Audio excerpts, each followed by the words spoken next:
Dear Big Games, we need to talk. And when I mean we, I mean all 645 people that responded to the question of tell me things you dislike about Pet Sim or Pets Go, and I'll include them in a vid. Oh boy, people have some thoughts.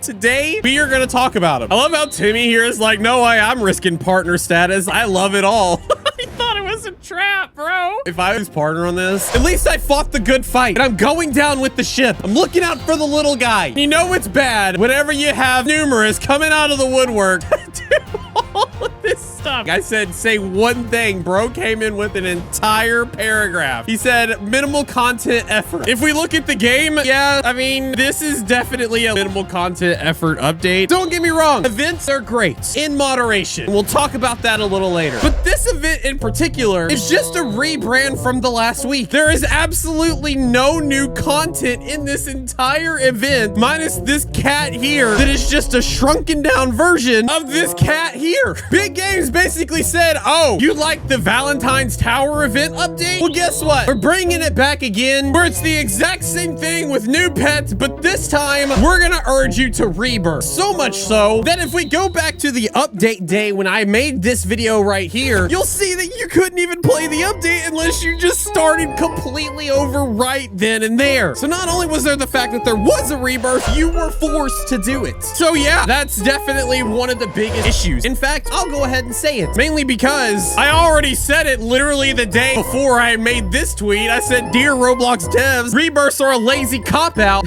Almost 1,000 people agreed with me. Here's the thing. I know you want to keep people playing your game. I understand that. I also know that the Roblox algorithm really pushes games that have a constant player base in them. And so it's kind of like Roblox rewarding games that can find unique ways of keeping people playing for longer. But I still stand by this tweet. I mean, think about it from the player perspective. We love this game. We play it all the time. We grind for hours and days and weeks. We spend Robux on cloud packs just so that we can get boosts to then make our tower stack faster. We do all of this stuff, and then you're telling us the way that you reward the people for doing all that is to just take everything away and make them start over again? It's not the play. You think it's gonna help by keeping people in game to where they play it longer, but all it really does is just kind of put a bad taste in our mouth. Like, I know I'm not the typical Roblox player, but literally 9 days ago, I built the #1 tallest tower in the world, and I spent over 100,000 Robux. And then another additional 72 hours straight in game without leaving one time playing the game to try to get the new Titanic. And how was I rewarded for that? You must rebirth before you can start in the next update. It didn't even give us a choice. And it was the exact reason that I refused to play the Pet Simulator 99 update at all. But while we're on the topic, events kind of are the rebirths, because every week that you do an event, you grind, you spend Robux, you spend hours working towards whatever thing is happening in the event, just for 2 weeks later, the event to leave, to get replaced with something else. And I'm sure it'll come up at some point in the 640 people that responded. There we go, that didn't take long. Tanner right here said the amount of events needs to be reduced by 1,000% because we only get a new world like once every month. And the next update better not be a limbo world, but a full world like Tech World is Pixel World, Axolotl Ocean, or Cat World, or some big world like that. I agree with the first part. I don't agree with the back part. I'll explain why in a minute. But yeah, the reason that everybody wants Big Games to expand on their world is because at least when you expand on the world, we feel like we are progressing. When you do events, we feel like we're just cattle being herded from one event to another, making you Big Games money along the way. There's no sense of accomplishment because as an event ends and another one begins, we're kind of just told, rebirth, go do it again. Don't get me wrong. I, for one, actually do like events every so often. I think they're a cool way to add limited edition pets in the game. When the event leaves, the ability to get those huge pets leaves as well, making the huge pet, the Titanic pet, more valuable, more rare, more sought after. But when you do it week after week after week after week, it feels like we're all doing this for nothing. Not to mention, some of the events would have made great additions to the game permanently. The back rooms, amazing. I actually like the pet games. Sure, it was tied to the Squid Game trend, fun, but it was something fun to do that was not just grind coins and hatch eggs. But yeah, going back to Tanner's thing where he said, I would like a full world like Axolotl Ocean or Cat World or some big world like that. If we click on Axolotl Ocean, it was only 3 areas. Pixel World, 4. Cat World, also 4. Even him saying Tech World had 1, 2, 3, 4, 5, 6, 7, 8, 9, 10. 2 of those just being chests. One of them was a shop, which meant that really the long Tech World that everybody is like, man, we need big worlds like this. This is still only like 7 areas. So when they do add new worlds, they are adding long worlds like this. And I recognize that it's hard to do full-on worlds with one central theme in mind. I mean, gosh, take Tech World in Pet Simulator 99, for instance. It looks really cool at the beginning. You see a lot of different areas, but then like the further you get on into the world, things start to get a little repetitive. So much so that it kind of gets hard to really know where you are in the world, where you're going. Everything kind of runs together. Sure, it's a little different, but like seriously, hats off to the dev team builders for Pet Sim for being able to differentiate it enough and make it look crazy cool, despite there having to be 99 areas. So I don't mind the smaller areas, maybe a little bit bigger than Void World, but a little bit smaller than the Tech World. Maybe instead of doing 100 areas all in one spot, or a bunch of mini worlds, each with only 5 different spots, we set on like one world is 25 slots. When you reach the end of that world, you can rebirth. But it's not just me or Tanner that thinks that maybe they should go back to adding more worlds. Even Lily was like, I liked it when they added maps to the main worlds and it was continuous. Or Slegheart says, I miss actual worlds like worlds 1 and 2 and not something fragmented like the Void. Also, events every week don't contribute to anything long-term and you're kinda, out of luck.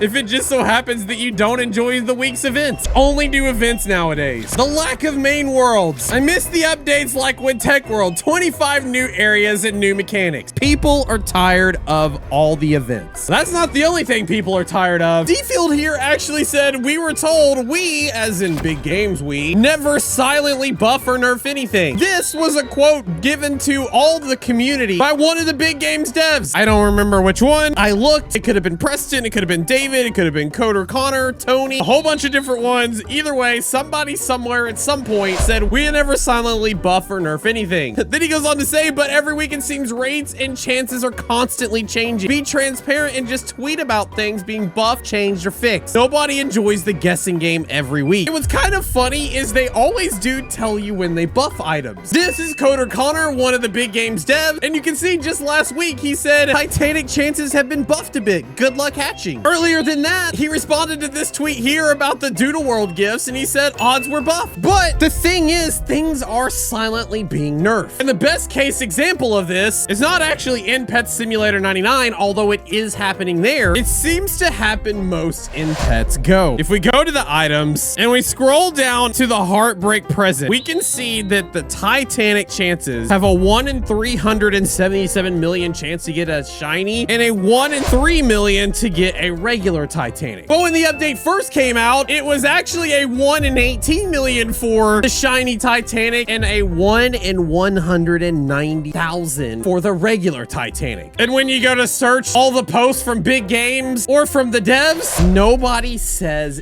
anything, meaning that they are silently nerfing, just not silently buffing. And how much did they nerf this gift right here? Well, if we take the 3.81 million chance and we divide it by the 191,000 chance, those odds went from a 0.00005% to a 0.0000261%. Basically meaning they absolutely nerfed this present into the ground.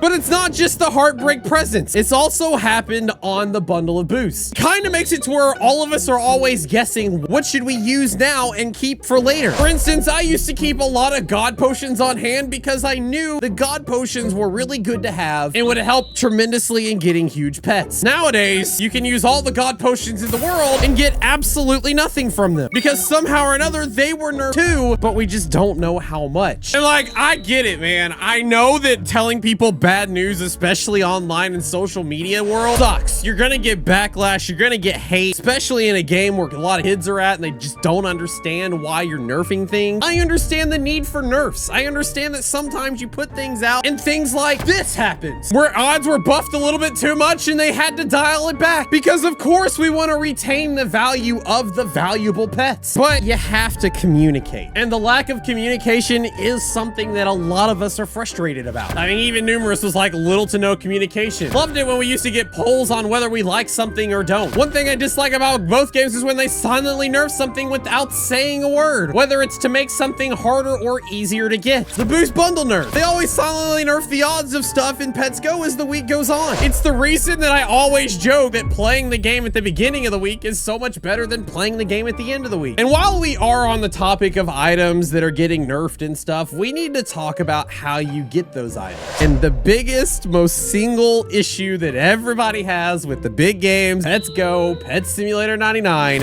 is all of the pay to win. 653 responses. I could look through all of this and about 70% of people's issue is the pay to win. Non-stop pay to win additions to the game. I know that's the answer everyone is gonna say, but these games are extremely pay to win and it's really difficult to get the stuff people like to get in those games who are free to play. And again, that is kind of true. This Mr. Titanic Love Cat, you could go through and try to hatch one in the Heartbreak Present, but as I said before, these are your chances. Or you could just mindlessly spin over and over and over again to try to find the Titanic for yourself. You want these spinny wheel tickets? Sure, you can earn tickets by landing on a ticket tile on the board, which is... Wait, where's the ticket tile? Dude, the locked ones? I've literally been on this board for probably 6-7 hours AFK. I don't see the ticket tile on the board at all, which means I probably haven't gotten very many of them. But if I spend 1,600 Robux, I can get 5 of them. It's such an unfair advantage for the pay to win people that it kind of breaks the game for the majority of the players that can't afford to be pay to win. And I understand that Big Games has a pretty large team and they have to pay the people that work there a substantial amount. I mean, let's face it, the games are very well done. In fact, I would still go on to say to this day that the Big Games dev team themselves is probably one of the best, if not the best dev team on Roblox in terms of how well they make their games. The UIs are great. The animations, the way things get added, instead of just the numbers going up over on the gyms. The coins fly to the area. The pets look great. The world looks great. It's easy to play. And in fact, since I played mainly Pet Simulator over the past few years, when I hop in other games, they don't feel as polished. They feel like I'm playing Roblox.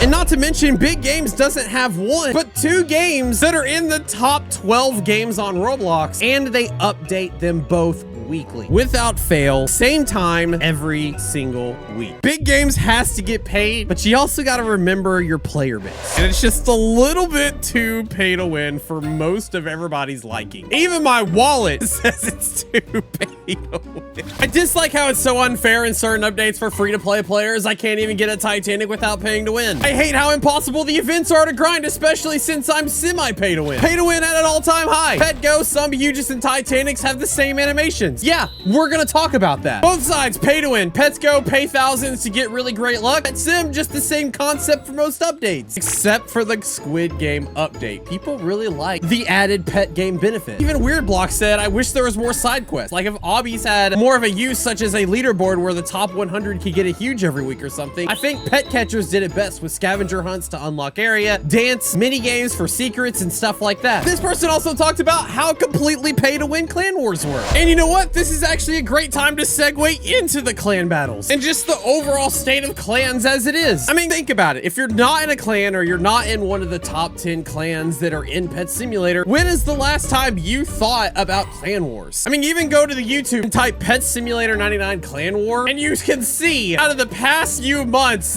nobody is even talking about it whatsoever. In fact, the last one that I see at all is from me 2 months months ago where I got the last laugh at every Pet Simulator clan battle by just going into the trade servers and buying all the clan war pets for myself. Clan battles have been broken for a long time. It's a cesspool of people cycling players, using macros, paying to win, that it leaves out 99% of the entire player base inside of Pet Simulator, and it needs to change. And I've been thinking about this for a long time, and I think I might actually have a solution. One that might kill all the drama between clans, because let's face it, clan battles are just that, battles between clans. But what if the clans didn't battle each other? They instead battled big games themselves. It would solve the issue that a lot of people have been saying about this game. Like Miss Cozy Trey saying, I really miss the social aspect of the game. While I do love competing in clan battles, it's becoming very isolating. I feel like my PC is constantly running and I'm not even playing the game anymore. Even Winrock said, I continue to think that the biggest miss in Pet Simulator 99 is the lack of a giant chest that takes hours and hours to grind and gives you reward like the disco in Pet Simulator X. You can pause and read everything in here that Winrock said. It's kind of like a small article on its own, but he hits a lot of good points. But what if instead of clan battles battling each other, Big Games puts a reward that all the clans have to hit at the end of the updates? And as long as you hit that mark, you get the reward. Take the last clan battle, for instance, the holographic clan battle, where the clans with the most total tower height points wins. What if instead of just competing with the clan to make sure your tower heights are higher than theirs, what if the clan collectively tries to work together to get above a certain point, maybe like 1,000,000 tiles? Then you're not worried so much about what other clans are doing because your clan is just trying to get the threshold. If you want to make it semi-competitive, maybe award like the top 3 clans to get there first, give them the rainbow. Then the top 10, get them the gold. Then the top 100, give them just the regular huges. That way you don't necessarily have to be first, and it's more of a team working together versus working against another clan. I don't know, you can play with that, Big Games. I'm not a dev. It's not my job to come up with all these ideas, but that's a way that you can decrease the amount of drama while also increasing the social aspect of the game that so many people are wanting to get. Maybe give an extra boost in game if you happen to be in the same server as one of your clan battle teammates. Then everybody's wanting to stay in the same servers together, and it brings back that social aspect. And it would reward playing with other people. There was so many comments, and a lot of people had some really good ideas. The devs forgetting about the castle in World 1 where it says coming soon. Like, come on, Big Games, how long do you need? It's been coming soon for over a year now. And speaking of features that haven't come, what about the feature that they abandoned, like the voting booth? After all, not everybody has access to social media. And so then adding the voting booth back in so that you can actually get feedback from your player base not on social media is always a good thing. It allows the people to actually vote for things about the update that they might want to keep or not. If you don't want to do a voting booth, add a community board where players can come in and get more notes about what's going on in the community. That way they are not in the dark. This person doesn't want to see global messages anymore or wants a toggle for it. Or at the least case, make it like the Pets Go global thing where it's its own separate tab. That way you can still talk with friends in the server. But while we're in Pets Go, we need to talk about probably the biggest issue the community currently has right now for Big Games, and it's the fact there are no new hatch animations. It makes it boring hatching the new amazing huges. I don't like how they stopped making cutscenes in Pets Go. Now it's not really the point of getting any huges better than 1 in a billion because they're all the same. Non-cutscenes for pets that are 1 in 25 billion. They are getting very greedy. And you know what? They're right. When the game first came out, you would love to get a cutscene. The Cosmic Axolotl had one of the best, not to mention the huge Kitsune. Even the Red Dragon had a pretty cool one. But now, when you click it and it starts to play, you only hope that you get a cutscene. Most of the time, you get nothing. In fact, thanks to Fluffy here, we can actually see what the hatch animation is for the huge arcade cat that is a 1 in 25 billion. It starts to break, you think you're about to get something amazing, and then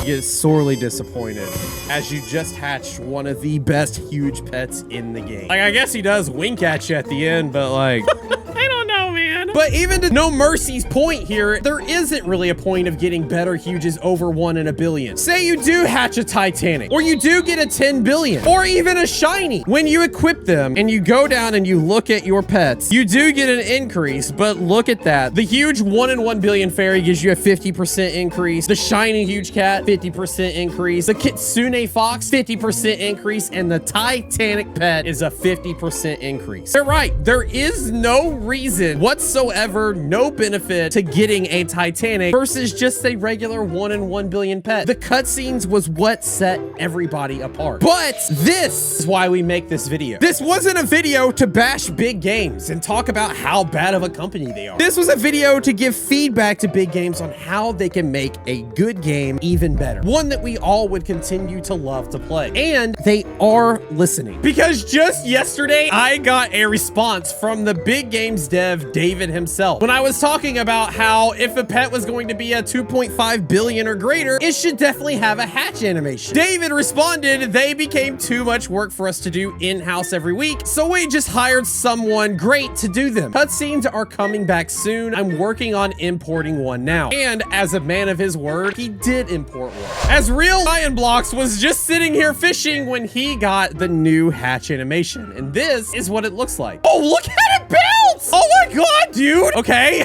Okay, the dice hit it, and then it exploded, and it turned into like one of those void world looking dice, and then it came out to be just the 1 in 1 billion heartbreak fairy. Look at this.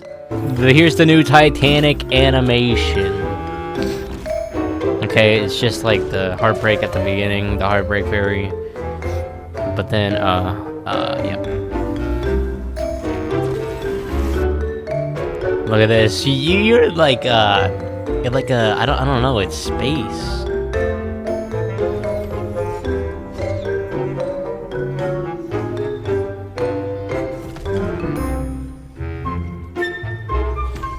That's crazy. That's crazy.